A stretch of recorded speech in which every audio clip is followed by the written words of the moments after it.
USA और Israel के जो इंटरेस्ट हैं वो ईरान के मामला में एक नहीं है। तो यही वजह हमें नजर आती है कि वो अभी तक वहाँ की रजीम को चेंज नहीं कर सके, या दोनों एक साथ मिलकर भी बड़ा एक्शन नहीं कर रहे। सो अगर ईरान पर अटैक होता है तो उसका एक जो सबसे बड़ा रिजल्ट सामने आ सकता है वो इंस्टेबिलिटी की सूरत। लेकिन क्या इसका फायदा यूएसए को नहीं होगा अगर ईरान में इंस्टेबिलिटी होती?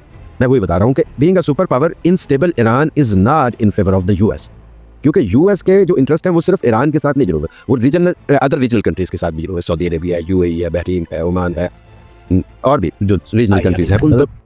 ट्रंप एडमिनिस्ट्रेशन के इतने अहम फंड से जब ये सवाल पूछा जाता है कि अल्टरनेटिव ऑप्शन क्या है तो वो भी अनक्लियर है। सो ये जो न्यूक्लियर इशू तो सबसे अहम है, न्यूक्लियर इशू पर तो कोई तनाज़ा है ही नहीं। असल में मसला ये भी बड़ी अहम बात है कि न्यूक्लियर इशू पर तनाज़ा नहीं है। न्यूक्लियर इशू पर 2015 में ऑलरेडी जो है वो ईरान एक्सेप्ट कर चुका है कि वो डील करने के लिए तैयार है, वो न्यूक्स नहीं बनाएगा, वो न्यूक्लियर आर्सेनल्स उसको इसकी वो समझता है कि वो ज़रूरत नहीं है। इसी वजह से तो उसने 2015 में डील की थी और 2018 में उसको प्रेसिडेंट ट्रंप ने अपने पहली प्रेसिडेंसी के दौर में ही उसको जो है उससे बैक ऑफ किया।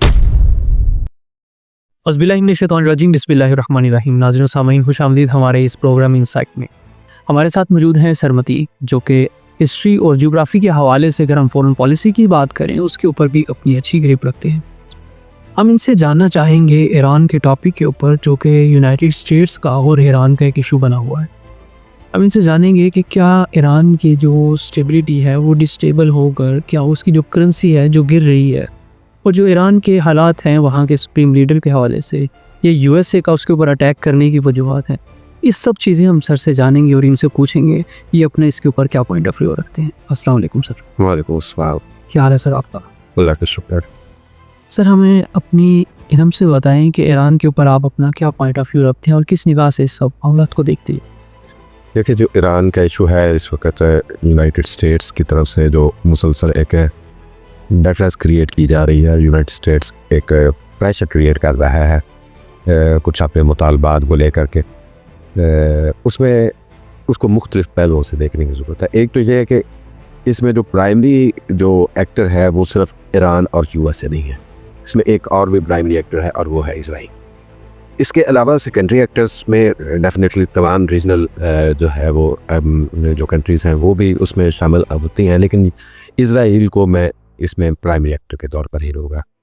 तो यहाँ पर जो ईरान के ऊपर यूएसए का जो प्रेशर आ रहा है उसकी बुनियादी जो चूँकि मुहर्रिक है वो इसराइल है, लेकिन जो यूएस की लीडरशिप को ये समझने की ज़रूरत है, या हमारे ऑडियंस को, आप being a student of IR and political science, हमें भी ये समझने की ज़रूरत है कि इस रीजन के अंदर यूएसए और इसराइल के जो इंटरेस्ट हैं वो सेम नहीं है। इस मामले पर ख़ास तौर ईरान के मामले पर इंटरेस्ट इनके सेम नहीं। इसराइल की ये जो ख्वाहिश है कि वो जो है इस ईरान का जो रजीम है वो चेंज हो, उसके अंदर इंस्टेबिलिटी आए, ताकि वो जो उसको एक रीजनल कंट्रीज़ में जिससे उसको थ्रेट है वो तो सिर्फ अब ईरान ही रह चुका है, बाकी तो तमाम रह गया, बाकी तो तमाम ख़त्म हो चुके हैं थ्रेट। जो है वो पहले इजिप्ट भी था, जो है सीरिया भी था, तो वो तो अब उस तरह थ्रेट नहीं है। बाकी जो कई कंट्रीज़ हैं जैसे यूएई है, तुर्की है, उन्होंने तो इसराइल को एक्सेप्ट कर लिया हुआ है। तो एक मेजर जो थ्रेट के तौर पर सामने मौजूद है वो ईरान ही है। उसके बरक्स अगर यूएसए के इंटरेस्ट को देखें तो यानी मेरा कहने का मतलब है कि इसराइल के ये चूँकि ईरान एक रीजनल लेवल पर एक थ्रेट है तो उसको एक उस थ्रेट को कैटर करना चाहता है। उसके बरक्स अगर यूएसए के इंटरेस्ट को देखेंगे तो USA being a super power, ठीक है, एक ट्रांजिशनल पीरियड में हम हैं, लेकिन अभी तक एक यूनिपोलर ऑर्डर, एक जिसमें या अगर बाईपोलर है या मल्टीपोलर भी अगर उसको कह लें, क्योंकि इस वक्त मुख्तलिफ बहसें हैं, हम उस पर बात नहीं कर रहे। तो चूँकि एक बड़ी सुपर पावर है तो एक जो बड़ी सुपर पावर होती है उसका किसी भी जो रीजन में जो सबसे बड़ा इंटरेस्ट होता है वो ये होता है कि वहाँ पर इंस्टेबिलिटी कायम रहे, स्टेबिलिटी कायम रहे। इंस्टेबिलिटी जहाँ पर भी होगी वो एक सुपर पावर के इंटरेस्ट के लिए एक थ्रेट होगा। सो अगर ईरान पर अटैक होता है तो उसका एक जो सबसे बड़ा रिजल्ट सामने आ सकता है वो इंस्टेबिलिटी की सूरत में। लेकिन क्या इसका फ़ायदा यूएसए को नहीं होगा अगर ईरान में इंस्टेबिलिटी होती? मैं वही बता रहा हूँ कि being a super power instable Iran is not in favour of the US, क्योंकि यूएस के जो इंटरेस्ट हैं वो सिर्फ ईरान के साथ नहीं जुड़े हुए, वो रीजनल अदर रीजनल कंट्रीज़ के साथ भी जुड़े हुए, सऊदी अरेबिया है, यूएई है, बहरीन है, ओमान है, और भी जो रीजनल कंट्रीज़ हैं उन तमाम के साथ उसके इंटरेस्ट जुड़े। अच्छा, आपने जो अभी पॉइंट रेज किया ये बहुत इंपॉर्टेंट मेरे ख्याल से पॉइंट है कि अक्सर लोग इस चीज़ को निगलेक्ट कर देते हैं। जी जी, सबसे अहम बात यही है कि इस चीज़ को समझने की ज़रूरत है कि यूएसए और इसराइल के जो इंटरेस्ट हैं वो ईरान के मामला में एक नहीं है। तो यही वजह कि हमें नज़र आती है कि वो अभी तक वहाँ की रजीम को चेंज नहीं कर सके, ये दोनों एक साथ मिलकर भी बड़ा एक्शन नहीं कर रहे। यही वजह है क्या? उसकी बहुत सारी वजूहात हैं। एक वजह डेफिनेटली ये है कि मतलब दोनों के चूँकि कन्वर्जेंस ऑफ इंटरेस्ट नहीं है, तो उस वजह से वो एक जो है एक लायामल, जो एक मुश्तरका लायामल हो सकता है, एक म्यूचुअल फॉरेन पॉलिसी हो सकती है ईरान के हवाले से, उस पर उनका कोई जो है वो नहीं है। लेकिन इसमें कुछ और भी चीज़ें देखने की ज़रूरत है। सिर्फ यही नहीं है कि यूएसए का और इनके इंटरेस्ट का जो फ़र्क है, बल्कि इसमें एक मतलब ये भी देखना होगा कि अगर कोई रजीम चेंज की तरफ जाते हैं या अटैक की तरफ जाते हैं तो क्या अल्टरनेटिव ऑप्शन क्या है। अगर आप जो है जब ट्रंप एडमिनिस्ट्रेशन से इसी हवाले से सवाल किया जाता है तो मार्को रूबियो जवाब देते हैं कि उनको भी आइडिया नहीं है। मतलब ट्रंप एडमिनिस्ट्रेशन के इतने अहम फर्द से जब ये सवाल पूछा जाता है कि अल्टरनेटिव ऑप्शन क्या है तो वो भी अनक्लियर है। सो ये जो एम्बिग्विटी है कि पोस्ट कन्फ्लिक्ट क्या सिचुएशन होगी, उस वजह से कोई एक म्यूचुअल जो है वो एक पॉलिसी सामने नहीं आ रही। और इसकी तीसरा एंगल क्या है?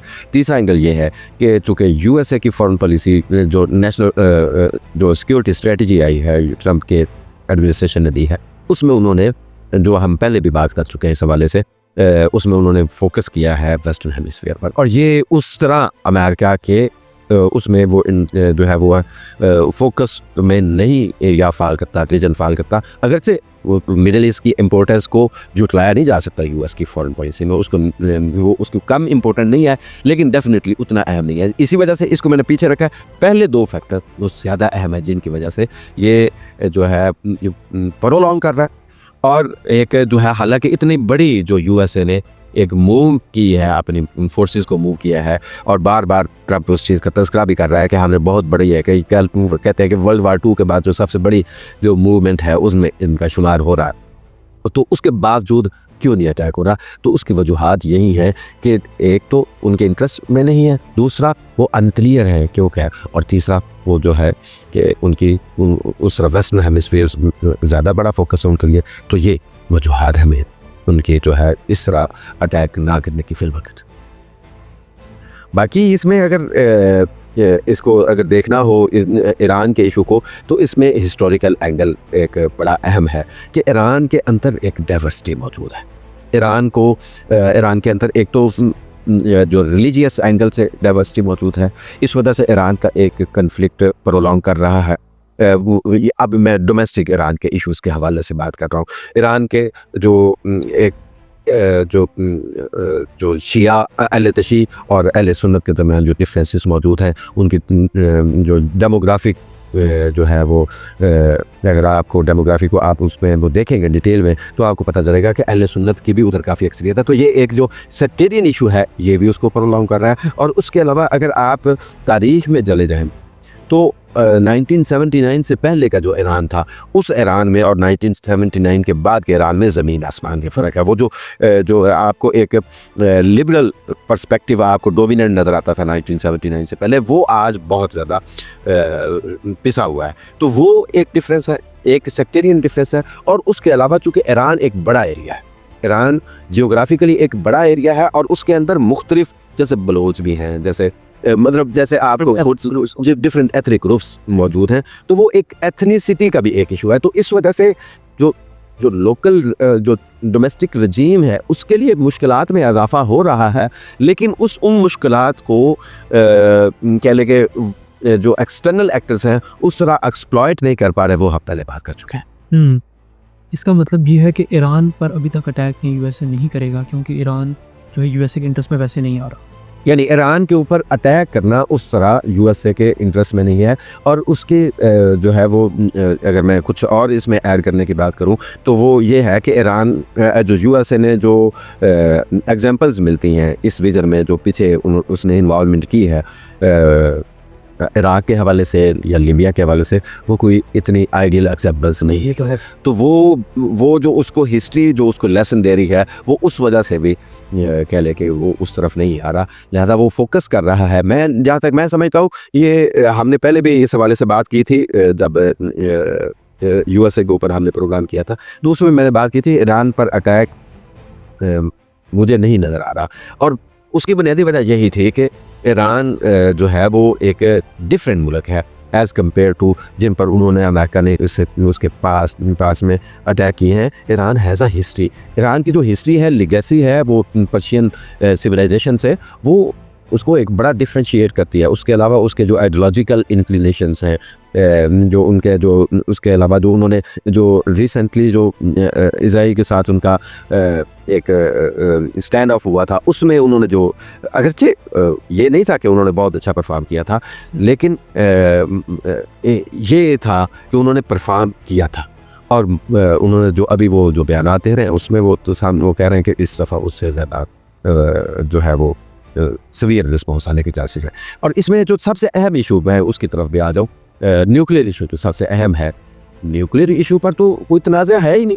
असल में मसला ये भी बड़ी अहम बात है कि न्यूक्लियर इशू पर तनाज़ा नहीं है। न्यूक्लियर इशू पर 2015 में ऑलरेडी जो है वो ईरान एक्सेप्ट कर चुका है कि वो डील करने के लिए तैयार है, वो न्यूक्स नहीं बनाएगा, वो न्यूक्लियर आर्सेनल्स उसकी वो समझता है कि वो ज़रूरत नहीं है। इसी वजह से तो उसने 2015 में डील की थी और 2018 में उसको प्रेसिडेंट ट्रंप ने अपने पहली प्रेसिडेंसी के दौर में ही उसको जो है उससे बैक ऑफ किया था। अब जो है अब अगर न्यूक्लियर जो एक्सपेक्टेड है, जैसे ये जुमे वाले दिन जो है 7-8 तारीख को जब जो भी ये डेट बन रही है, आज 4 तारीख है, तो ये आज ये जुमे वाले दिन उन्होंने मिलना है अमेरिकन जो है वो जो नुमाइंदा है और जो Iranian foreign minister Araghchi, Abbas Araghchi और विनकॉफ ने मिलना है उधर इस्तांबुल के अंदर। तो उसमें मुझे लगता है काफ़ी हद तक इनके मामला तय हो जाएंगे। इसकी वजूहात में सबसे अहम यह है कि इन जो न्यूक्लियर इशू पर इनके कोई डिफरेंसेस नहीं है। और इसमें एक और बहुत अहम मामला भी है, क्योंकि जो यूएसए के जो इधर अलाइज हैं इज़राइल के अलावा इस रीजन में, यूएई है, सऊदी अरेबिया, ये मेन अलाइज तो उसके इस रीजन में वो हैं। तो उन्होंने भी इस चीज़ से जो है उन एडवाइजेज में उनके तरफ से जो आई हैं वो यही आई हैं कि इन चीज़ों से वो इजतनाब करें। और उन्होंने कहा कि हम अपनी जो है टेरिटरी को इस्तेमाल नहीं होने देंगे, क्योंकि ये एक रीजनल कन्फ्लिक्ट का थ्रेट है। Iraq was not that kind of issue, Libya was not that kind of issue, Syria का भी बहुत उस तरह का मामला नहीं था। Iran is a different story. तो ईरान अपने जो है एक्सटर्नल मामलात में जो एक और बहुत अहम इशू है इस हवाले से जो हाईलाइट करना मैं चाह रहा था वो ये है कि ईरान पहले से वीक हो चुका है, ईरान की पोजीशन काफ़ी कमज़ोर है। इस वजह से इसके ऊपर ये जो है बार बार अटैक करने की बातें आ रही हैं, क्योंकि ईरान के पास पहले थी एक डेप्थ थी, स्ट्रेटेजिक डेप्थ आप जो एक टर्म यूज़ करते उसका इस्तेमाल जो है काफ़ी नेगेटिव है, लेकिन वो इतने को नेगेटिव टर्म है नहीं।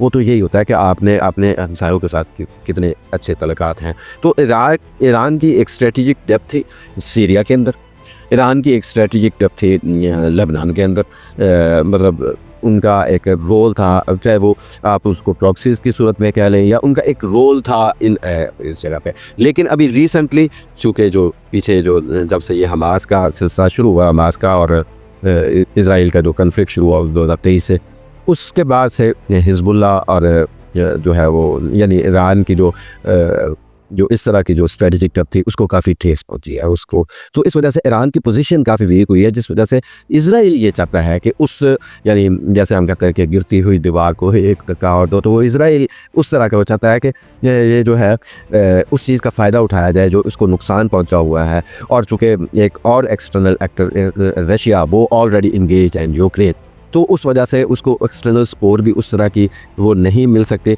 लिहाजा इस चीज़ का फ़ायदा उठाया जाए। लेकिन यूएसए के चूँकि हमने इनिशियल बात की कि यूएसए के चूँकि इंटरेस्ट उस तरह नहीं है, तो उस वजह से ये मामला प्रोलॉन्ग हो रहा है और मैं इसको इसी तरह देखूंगा कि ये मामला प्रोलॉन्ग होगा और with the passage of time USA debtors create कर रहा है बाय ये जो उसके जो एक इब्राहिम लिंकन और जो बैरी बेरे जो आए हुए हैं उससे वो एक प्रेशर क्रिएट कर रहा है ताकि नेगोशिएशन में वो स्ट्रॉन्ग पोजीशन में जाए। अदरवाइज़ इनके दरमियान जो न्यूक्लियर इशू है उस पर कोई जो है वो डिफरेंस नहीं है। जो प्रोटेस्टर्स के हवाले से डिफरेंस है कि प्रोटेस्टर्स को सलाह ना दे, उस हवाले से भी ईरान ने काफ़ी कंप्रोमाइजिंग जो है कंप्रोमाइज़ किया और उसने एक्सेप्ट की है, उससे अभी तक कोई काम नहीं किया। और जहाँ तक मैं समझता हूँ उनका जो है वो ऐसा वो कोई प्लान नहीं होगा, क्योंकि अगर ऐसा कोई होगा तो वो दोबारा प्रोटेस्ट को हवा देगा। तो ईरान का रजीम जो है वो मेरा नहीं है कि वो उसको अफोर्ड करेगा, keeping in view the external threats. जैसा कि नाज़रीन आपने इस बारे में मुकम्मल इन्फॉर्मेशन ली और सर ने जैसे बताया कि यूएसए का ऐसा जब इंटरेस्ट नहीं है कि वो ईरान की रजीम को चेंज करे। इसराइल का बेशक प्रेशर बना रहे, लेकिन इसराइल और यूएसए इस पेज पर मुतफिक नहीं है। हाँ, यूएसए ये ज़रूर करता है कि ईरान के ऊपर किसी न किसी तरह से प्रेशर ज़रूर बनाता है, लेकिन ईरान बाकी स्टेट्स लीबिया या सीरिया की तरह नहीं। ईरान की जियोग्राफी डेमोग्राफी बिल्कुल मुख्तलिफ है। हम इंशाल्लाह आने वाले वक्त में देखते हैं कि जैसा कि इन्होंने पेशगोई की सर ने, वो क्या सच होगी या डोनाल्ड ट्रंप की जैसे आदत है किसी टाइम भी कुछ कर देने की, ये वो करें। इंशाल्लाह आपसे फिर मुलाकात होगी। अभी के लिए इजाज़त दें। अल्लाह हाफ़िज़।